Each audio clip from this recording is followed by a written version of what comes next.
자, 여러분 안녕하십니까? 영어 교육론을 강의하고 있는 오경애라고 합니다.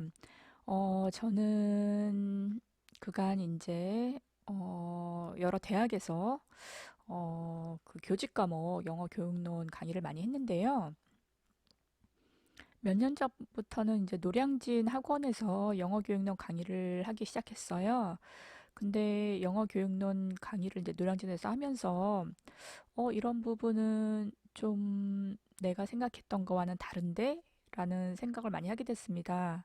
그 솔직히 말씀드리면 학교에서 그러니까 교직 과목을 강의하거나 교대원에서 이제 강의를 할 때 임용 시험을 이제 학생들이 준비한다는 건 알고 있지만 제가 이렇게 대충 이제 원서를 활용해서 이론 강의를 하면 학생들이 이제 알아서 학원도 다니고 열심히 준비를 하겠지라고 이제 마음 편하게 생각을 하고 있었는데 직접 노량진 학원가에서 강의를 하다 보니까 이렇게 학원에서만 맡겨두면은 안 될 것 같다라는 생각을 많이 하게 됐어요. 즉 학생들이 그 노량진 학원에서만 그 퍼져 있는 어떤 그 잘못된 생각들이 있습니다. 근데 그거를 굉장히 절대적으로 믿고 있고 그러다 보니까 임용시험을 준비하는 시간도 기본 한 3년 정도 모든 걸 다 암기하기 때문에 그렇게 보내는 기간이 굉장히 길더라고요. 그래서 어떻게 하면은 공부를 이렇게 해야 되고 이거는 사실이 아니고 이런 얘기를 전달할 수 있을까라고 고민을 하다가 제가 이제 처음으로 유튜브를 한번 해보는 게 어떨까라는 생각을 하게 됐습니다. 그래서 굉장히 이제 미흡한 점도 많고 사실 이렇게 유튜브로 뭘 녹음하는 것 자체가 처음이기 때문에 어색한 점도 굉장히 많지만 나름대로 그래도 최선을 다해서 굉장히 솔직하게 제가 그간 느꼈던 거라든가 여러분 이제 학습에 도움될 수 있는 정보들을 시간 나는 대로 틈틈이 올리고자 합니다.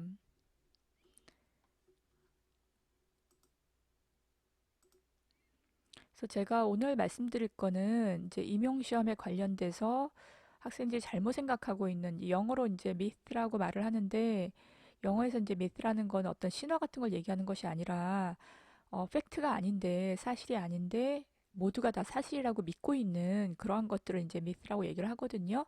그래서 그거에 관련된 걸 얘기를 하고 이러한 myth를 극복하고 어떻게 하면 이제 효율적으로 임용시험을 준비할 수 있을지 그거에 관해서 살짝 말씀을 드리도록 하겠습니다.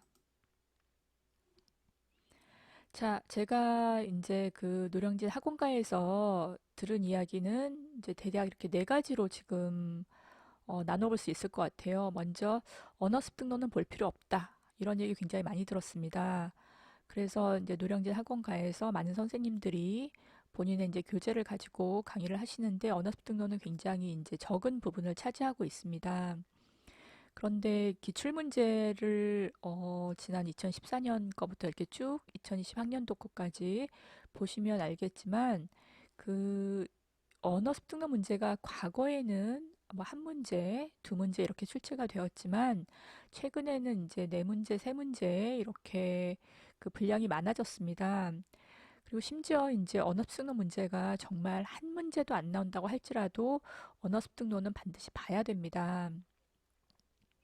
왜냐하면 언어 습득론에서 기본적으로 그 세컨 랭귀지 어퀴지션에 관한 이론을 여러분이 습득을 해야지만 영어 교수법에서 왜 최근에 커뮤니커티브 랭귀지 티칭이 유행을 하게 되었으며 커뮤니커티브 랭귀지 티칭의 근간이 어떠한 것을 바탕으로 이루어지고 있고 그리고 그 임용시험 문제들이 왜 그 예를 들어 문법에서 뭐 인덕티브, 디덕티브라든가 포커스 온 폼이라든가 이런 식의 문제가 나오는지 이해할 수 있는 기본 이론을 제공하는 거거든요.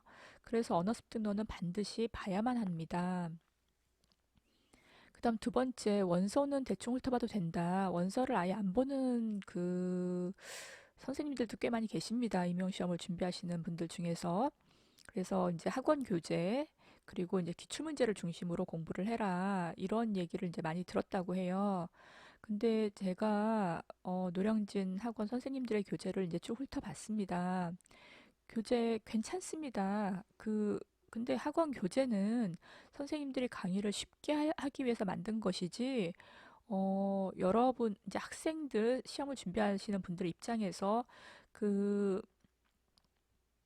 기본 실력을 향상시키기 위해서 만든 그런 책이 아니란 말이에요. 학원 교재를 보면 대부분 다 편저라고 되어 있습니다. 그러니까 어떤 책은 뭐 큰 제목, 중간 제목, 소제목, 그 소제목에 대한 설명, 영어로 한 줄, 그 영어의 한 줄을 한글로 번역해 놓은 거 한 줄, 그리고 내용이 없습니다.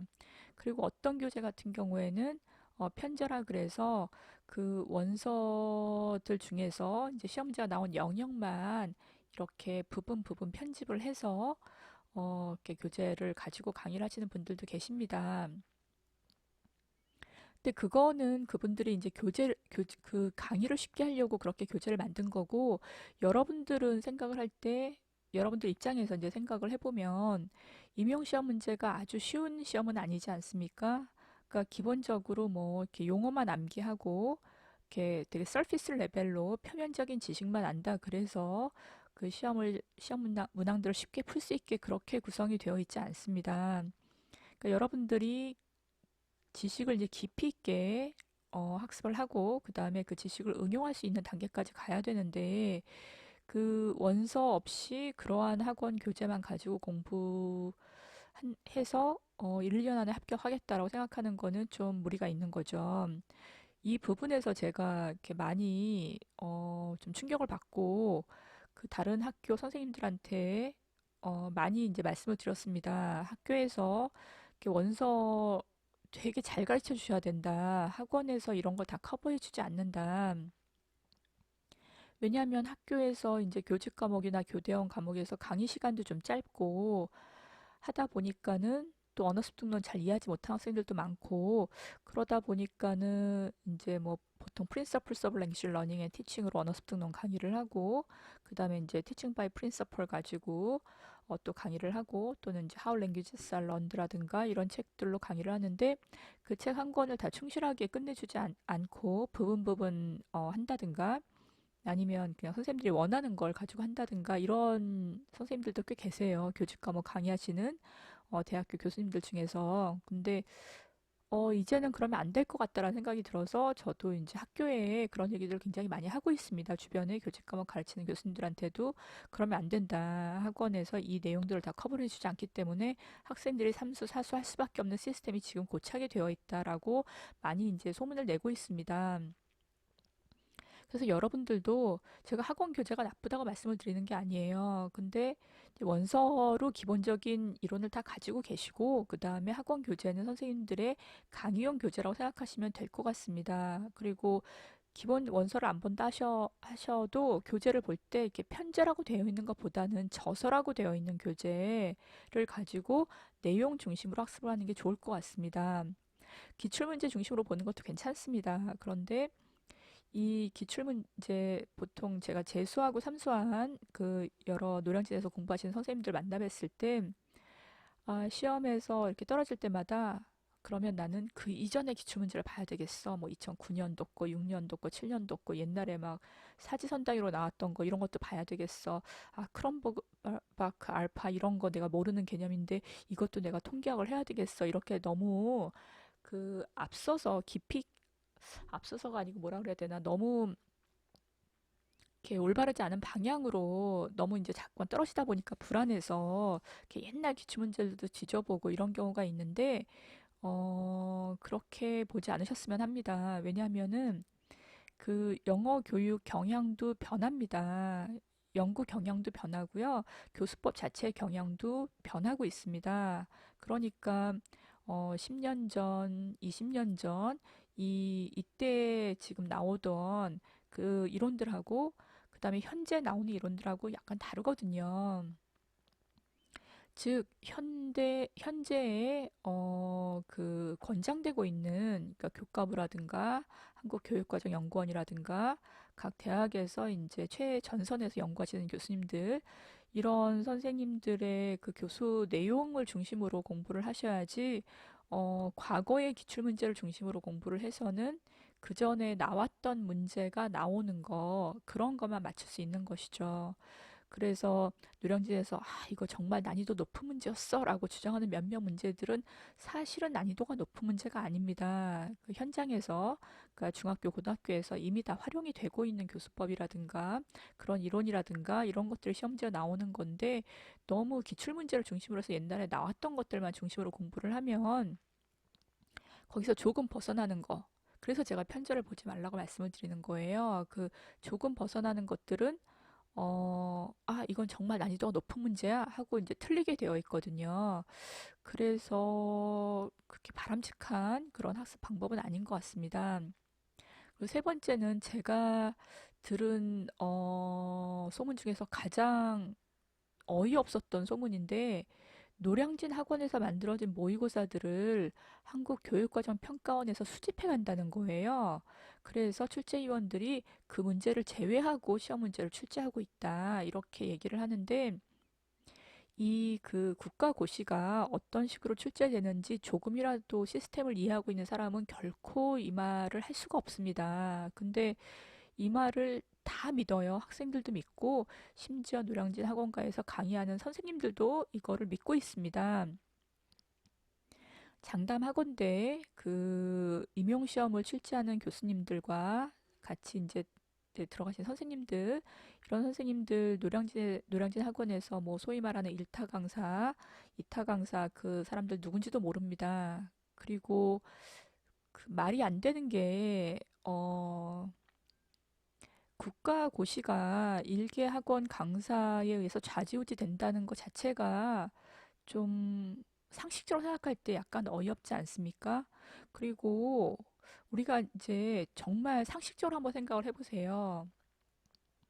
국가고시란 말이에요. 그래서 이 그 시험 문제를 내는 게 기준들이 다 있지 않습니까? 문제 개수뿐만 아니라 실제 한국교육과정평가원에서 그 제시하고 있는 그런 중등 교사를 선정해야 되는 기준에 맞춰서 문제가 출제가 되고 있고, 그리고 이제 그 문제들이 제가 아까 말씀드렸듯이 최근에 언어교수법을 반영하고 있고, 이러한 기준들에 의해서 선정이 되는 것인데, 그리고 난이도도 맞춰야 된단 말이에요.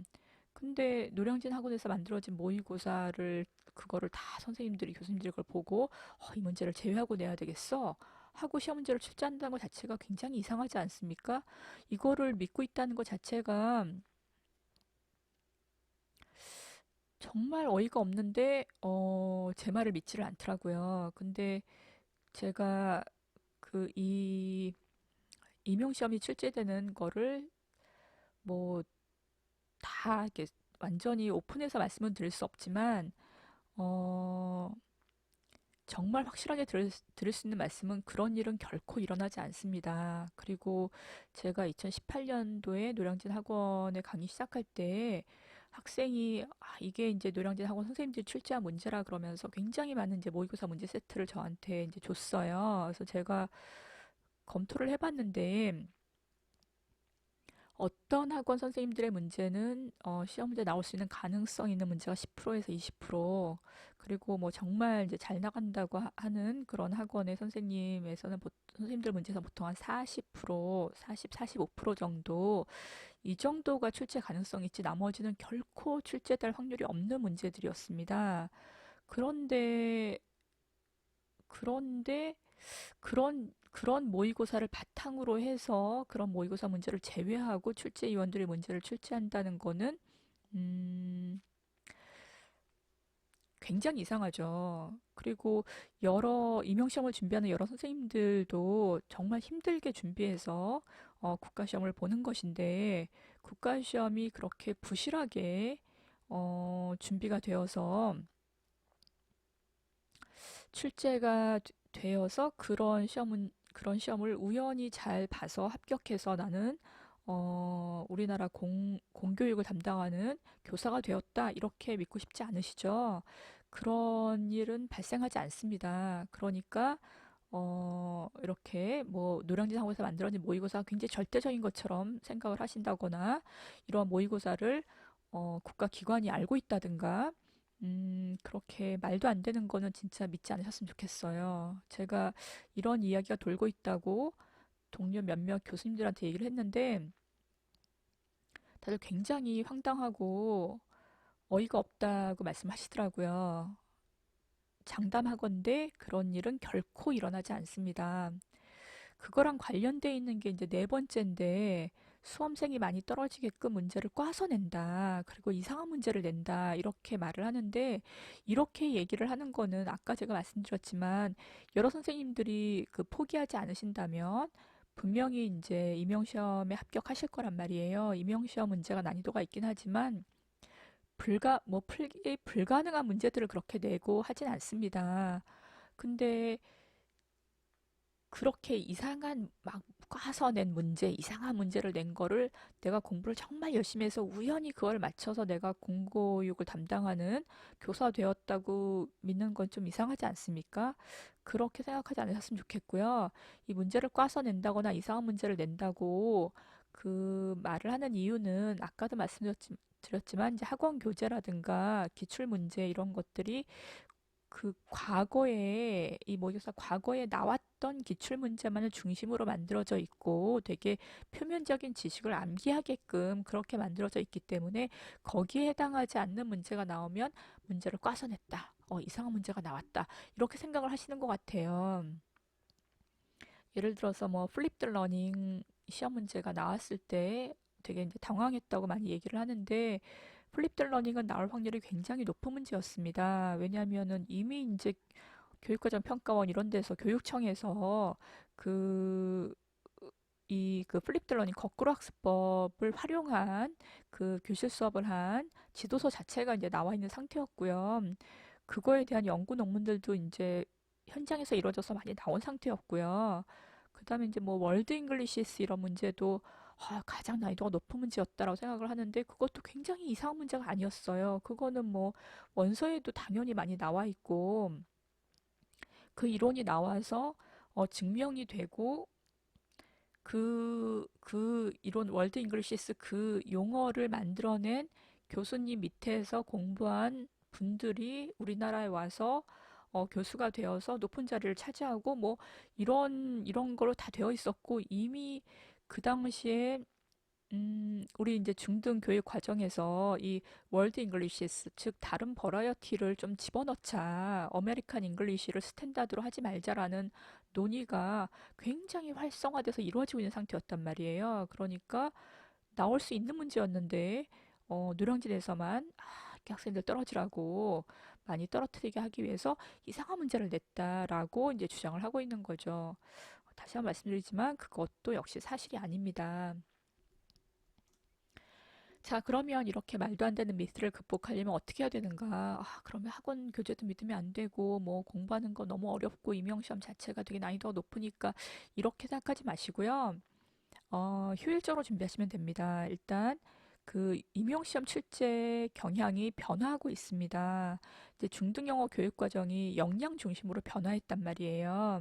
역량 중심으로 변화했다는 거는 언어를 사용할 수 있는 학습자를 만들자라는 식으로 이제 변화를 했기 때문에 임용시험 출제 내용도 공교육에 가서 즉 이제 중등학교에 임용이 돼서 그 뭐 커뮤니케이티브 랭귀지 티칭이라든가 새로운 이제 문법 교수법이라든가 새로운 이제 모듬 활동이나 짝 활동 중심으로 되어 있는 그리고 이제 교수자의 역할이 이렇게 컨트롤러가 아니고 패실러테이터의 역할을 수행하고 이렇게 역량 중심으로 잘 할 수 있는 교수자를 뽑자라는 식으로 출제 내용도 많이 변화했습니다. 그럼 우리가 이러한 시험을 어떻게 준비해야 되는가? 기본에 충실하는 것이 가장 좋죠. 그렇지 않겠습니까? 그래서 기본에 충실하게 준비한다는 것은 원서 중심으로 이렇게 기본 이론들을 많이 복습을 하셨으면 좋겠고요. 그러니까 PLLT라든가 Teaching by Principle, PLLT 너무 어려우시면 How Languages Are Learned 이걸 보셔도 괜찮고요. 이렇게 원서를 중심으로 기본 이론들을 좀 복습하셨으면 좋겠습니다. 원서는 기본적으로 반드시 한 번은 보는 걸로 그 다음에 학원 교재를 보던 뭐 한국어로 된 교재를 보던 상관없습니다. 이렇게 원서 중심으로 기본에 충실하게 준비하시고요. 그 다음에 5, 6월 달은 이제 이 임용시험 문제가 난이도가 있다고 말하는 거는 이렇게 PLLT나 Teaching by Principle 이런 원서 중심이 아니라 논문을 기본으로 이제 출제되는 게 상당히 있습니다. 그래서 5, 6월 달은 심도 깊은 이론을 좀 정리하는 그런 이제 단계를 가지시고요. 7, 8월 응용 문제에서는 내가 알고 있는 그 이론을 내가 문제에 적용할 수 있는가. 그래서 1월부터 6월까지 공부한 내용들을 내가 이제 실전 문제 풀 수 있는가 이거를 보면 되고요. 9월부터 11월까지는 출제 가능성 있는 전 영역의 모의고사 문제들 다 풀어보셔야 됩니다.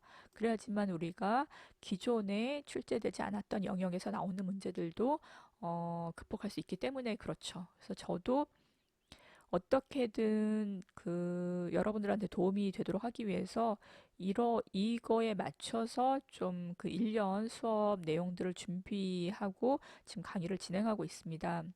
자, 오늘 이렇게 제가 간략하게 말씀을 드렸는데 도움이 좀 됐으면 좋겠고요. 앞으로도 시간이 날 때마다 좀 여러분들이 임용시험을 준비하는 데 있어서 도움이 될 만한 내용들을 조금씩 올려보도록 하겠습니다.